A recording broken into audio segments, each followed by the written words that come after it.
Hey guys, welcome back to the channel. It's the Jade Gemini.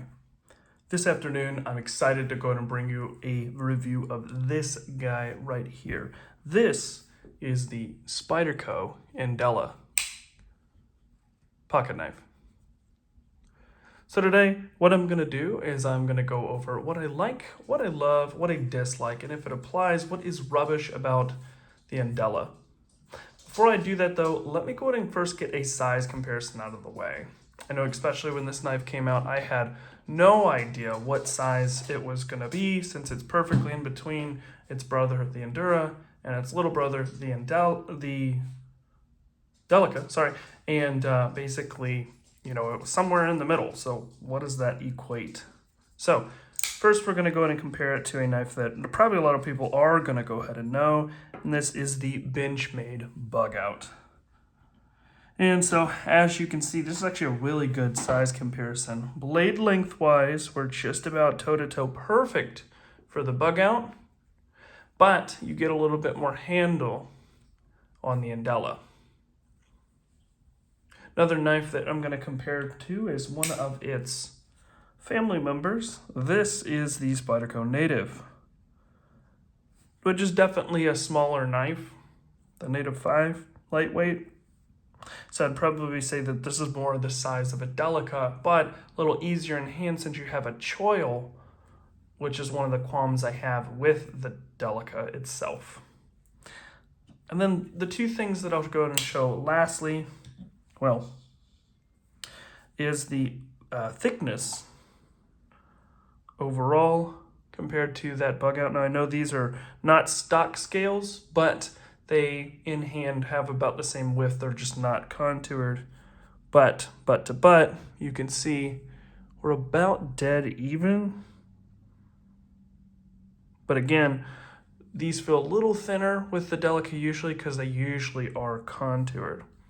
Here's also a thickness of the spine. So actually might be a little thinner on our Bugout, but it has a constant taper that does get a little thinner here on the slicing geometry of or overall geometry of the Endela. So that's just some size comparisons out of the way right there. Let's go ahead and jump right in. So first, what do I like about this knife? Well, first thing I like about this knife overall is the scales, actually. So this could be a point of contention for anybody who is into Spydercos, and that is the fact that they want a more premium scale, something like G10, right, or micarta, or a metal like titanium, or maybe there would be somebody who would like some aluminum scales, like these right here on the Delica. But for me, and especially for like what the price point here is of this, it's just caught myself. We'll just not show that. Fidget problems, sorry. Get that off of there. So anyways, like I was saying, for me, the price point that this comes in and what you want the Endela or, any of those series of knives to do really lends itself and makes sense here. So the beautiful thing about this is if this was just G10, it would be a slab of G10. That would just be flat, right? As other, PM2, Para 3, other Spydercos would be, and it would extremely increase the price over all of this if it was like this, Daddy, the Native. No, wait, that is the Native. I'm so sorry, the Shaman, right? Which has contoured G10 scales, but you see that those are just demanding insane prices around $250, $260 nowadays, right?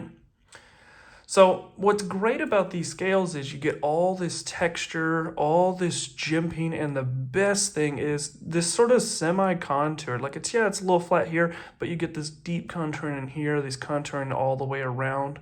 And that just wouldn't be possible, or the price would be astronomically expensive if it was G10. This FRN material to me feels nice. It's like a advanced like firearm polymer if you are into firearms or anything like that. And with the Japanese Spydercos as well, unlike their American counterparts. This is more of like a hard, plasticky, rigid material, while this is a little bit more of like a softer, tactile. Like this would bend and then snap, while this would bend and then like turn white and then like lose its rigidity, right? But it has its rigidity onto the next thing that I like. This takes right off where its two brothers, the Endura and the Delica 4, both take off, and that is it's the lightweight version. So all the evolution and everything that those knives have also follow through here. So you have massively weight reduced steel liners that run the whole entire length of the knife.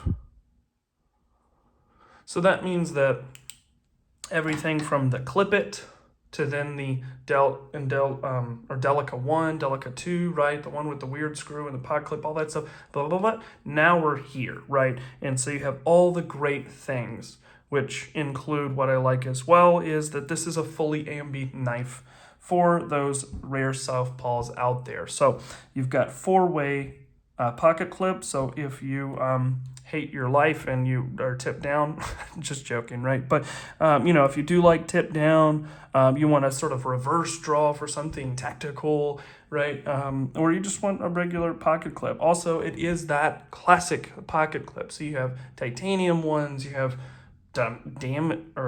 Damascus ones, right? Crazy things like that. You have carbon fiber, just all sorts of different stuff out there, deep carry, every little thing available. So all of that DNA that makes a Spyderco is built into this, but just put into this size, which I really, really do like. The next thing that I like just overall is the fit and finish. I mean, the Japanese Spydercos aren't always known to be the best in like sintering, right? And they are just this FRN material. But as far as like all the ones that I've ever had, this is the nicest.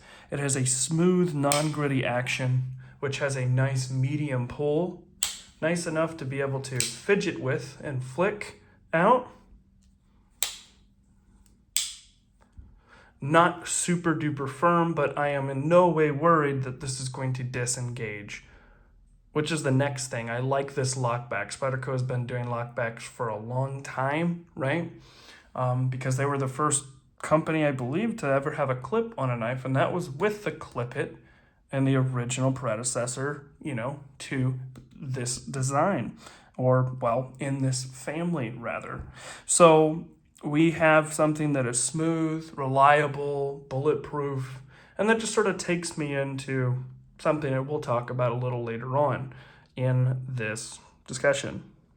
So those are all the things that I do like about the knife. Overall, the just sort of design, you get all those benefits already. It's not like you're starting all over or starting from the generation 1. This is basically an Endela 4, right? But this is the first Endela that's been made, so they just call it the Endela, right? But you have the lightness, you have the pocket clip, 4-way reversible, ambidextrous, right? And also, like I said, the scales that have that volcano texture as well as all the contouring. Just lots to like here. So getting into what I love. So the first thing I have to say that I love, just overall, I have to almost, to get my head together, drop the knife, right, is just this is pure Spyderco, right? Like when I think of like pure Spyderco, yeah, I think of like the hull, and there's different ways to approach it, right? Some people say, oh, this is PM2 because it's so popular. But to me, like this is the bread and butter. Some people have been asking, does it make sense to keep the Japanese Spydercos around? And I would say yes, absolutely, because to me, that is what the purest deduction of the bloodline is the Endura, right? And all the evolution, and then it's Delica that, split off over here. And so for everything that a Spyderco is supposed to be, it is that simple, lockback, reliable, just tool-tastic, straightforward, no frills pocket knife. And that's what this is, right? Like designed in the dark, not meant to be pretty, but yet somehow it is pretty because of its like ergonomic functionality. And this is in every single way of this knife. Everything from, you know, again, that grip texture, like Nick says, this would be perfect in a Vaseline factory, no problem, right? It has that contour, that choke back, has the divot in the lock back, you know, it has the 4-way versatile pocket clip, this jimping that's built in here, right? It's an ergonomic dream, whether if you hold it up here or you sort of choke back and hold it back here, if you would need a little bit longer of a draw, you know, that's no problem. Also, another thing is just the way that this thing is ground and it cuts, right? It is thin, it has that taper, right? Full flat grind, absolutely beautiful. Usually Spydercos are cut back a little bit more on the degree as well. So this thing is thin behind the edge and will obliterate any material that you're cutting through. But also it is tough. And that is what I love as well with this perfect combination of CRUWEAR.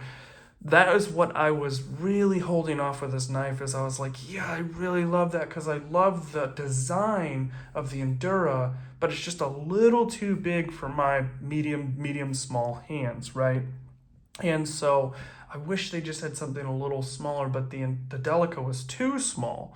And so this is just that perfect size in the hand.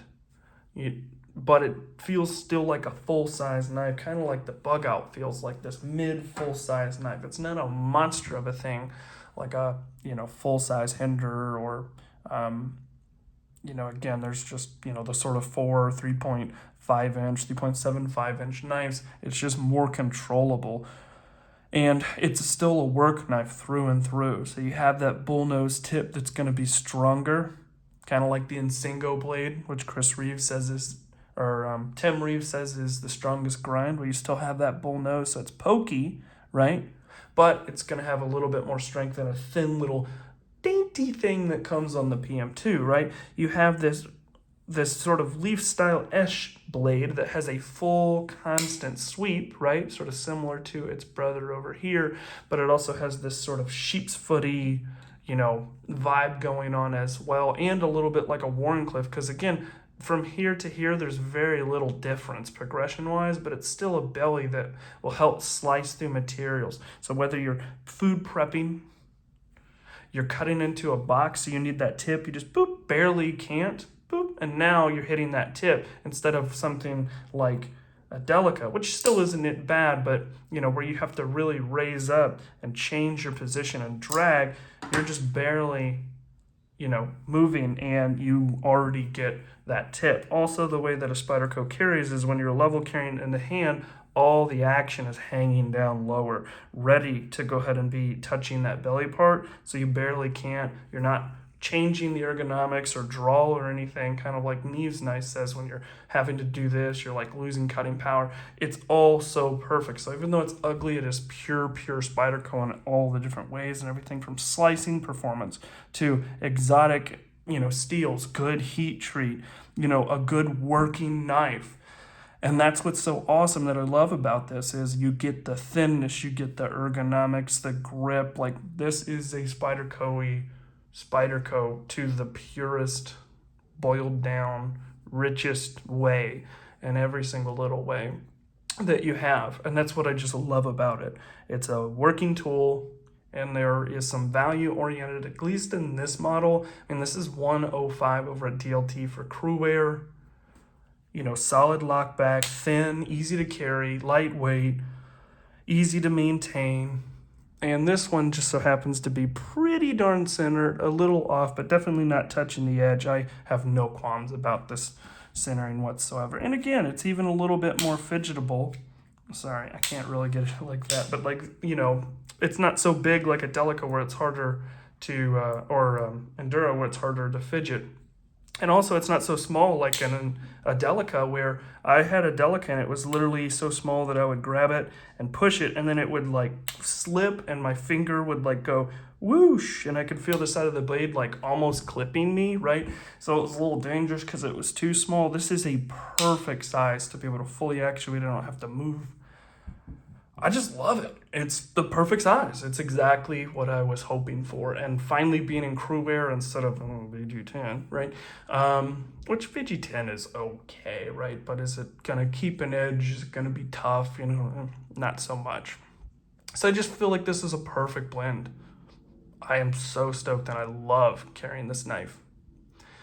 Now, there is another thing that I love is just this pocket clip, but we'll kind of talk, that transfers me right in. I mean, the Spyderco does one of the best stock pocket clips there is, but as you can see, they sort of drag this down here for the lanyard, which I wish they'd just sort of cut that, pull it up, be a little better.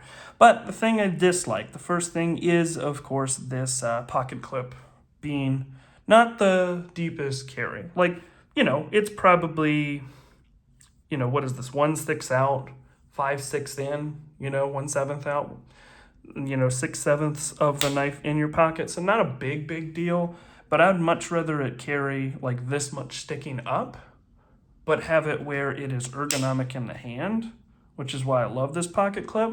But I also in the dislike section, starting that out, is the fact that this doesn't, you know, this much of the knife still sticks out. So somebody's gonna say, oh, he has a pocket knife. You know, you can get, you know, deep carry though, which is why it is something that I like, but it just doesn't come that way out of the factory. So that is going to be a dislike, even if you can purchase it aftermarket. But then of course that is going to create a hot spot. So it's really pick your poison, right? For lack of a better term, but you have all the mounting options, all of that stuff. The other thing that I do dislike is just, again, sort of going on that CQ, quality control, QC, and my past experience with Japanese Spydercos is they really can be a little hit or miss, and there's some even problems on this current one as well. But like the centering, right, the action can be like you have to really tighten it and be too tight to eliminate blade play. Luckily I got one that is nice and smooth, but is sturdy, has no play. But that is going to be luck of the draw, right? This is one of those ones that you might have to return and get a different one, or it might be perfect, right? But again, you know, for this price, there's a lot to like here, but that is a, you know, problem, the centering again. On this one even, you see the issue where the grind is not even. So this has a lower, you know, bezel, and this has a higher sharpening, you know, bezel. So the angles aren't the same on each side. The grind seems centered when you look at it, right? But definitely not matching. So if that like bugs you, right, that they're not matching, which kind of slightly does me, but it's still such a great knife that sort of outweighs, you know, something to keep in mind. The other thing that I dislike a lot is the fact that this had a messed up sharpening edge on it, right? Not that it wasn't thin, but it was like there was something going on with the apex, where even though it felt like it was really thin at the apex, it just wasn't biting. It was pushing and sort of ripping paper instead of slicing through. And if you're somebody who is not that adapt to sharpening, like I'm not really great myself, you know, you want to have a knife that is very sharp out of the factory, and these are sharpened by a machine. So you know, you might not have that best cutting performance, or you might get a QC. Now, I've got this now where it cuts pretty decently, but even right there, it's a little less grabby, and then it gets more sharp here. So it was like, there's something, flat spot or something, and I had to put like a micro bevel on it to get it to sharpen. So I'm not a big fan of that. I don't like that. I want a knife to be sharp out of the box and not have to mess up like the way the finishing looks or scratch anything or any of that stuff.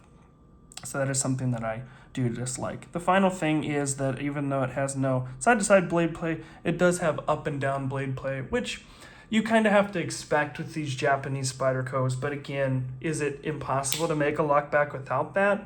No, it is not impossible. This one does not have up and down blade play, right?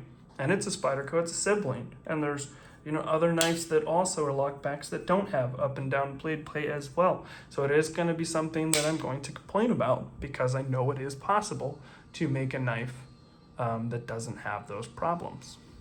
So just some little tiny qualms, nothing that is super duper crazy or serious in any way. And what does this come out to be? Well, there's nothing rubbish about this whatsoever. So that just kind of leads me into the final conclusions.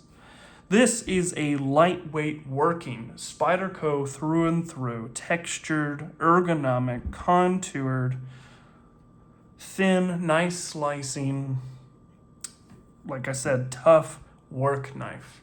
And it comes in at a decent price at $105. Now, if you were getting, if you're getting one of the ones that are the standard VG10, they're getting up around $95, and that's getting a little ugly, right? In the $95 for VG10 and the Japanese. But in this, at least, formula, while they are here, CRUWEAR, DLT special, right? And I'm not being paid by DLT. Made in Japan is also something I love because I guess I'm what the kids call a weeb, right? But I've loved Japan since Gran Turismo and RX-7s and Supers and Skylines and Gundam and, all that stuff. So I've always liked that. But it's cool to have something in Japan because there really aren't a lot of knives that are made in Japan as well. But like I said, wrapping up, all those things for $105, a knife that you can beat on. It's going to be lockback, boring reliability, right? You can just beat it up, not have to worry because this has been a formula that they've had forever, but in a perfect size now. Not too big, not too small. What's there not to absolutely love? Like, why are you not picking this up unless you just don't like Spydercos, you don't like the way that they look? I don't know, but this thing is awesome and amazing, and I absolutely love it. So, hope you guys like this review of the Spyderco Endela, this version in the CRUWEAR, but this pretty much applies across the range for most Endelas, but except little tiny parts that it does more so have to do with this version or any of the high carbon or higher end steel, like if they make a 20 CV version or something like that, I'd probably be seeing the same sort of thing, right? It would just be a little bit more ED focus and a little less of a beater knife focus, but it all still applies. So I absolutely love this, and I appreciate you going ahead and watching this. If you did like this review, please go and give a like, as well as subscribe, as it helps the channel. And of course, I cannot thank you enough, most importantly, to listen to this idiot right here ramble on for like 20 minutes at a time, and almost 1,700 of you are subscribed. I don't even know how that's possible. So thank you so much. Of course, leave comments down below. I love fellowshipping with you guys, answering any questions, anything like that. Of course, I hope everybody has a great weekend going ahead and coming up, and stay safe. You guys take care. Peace.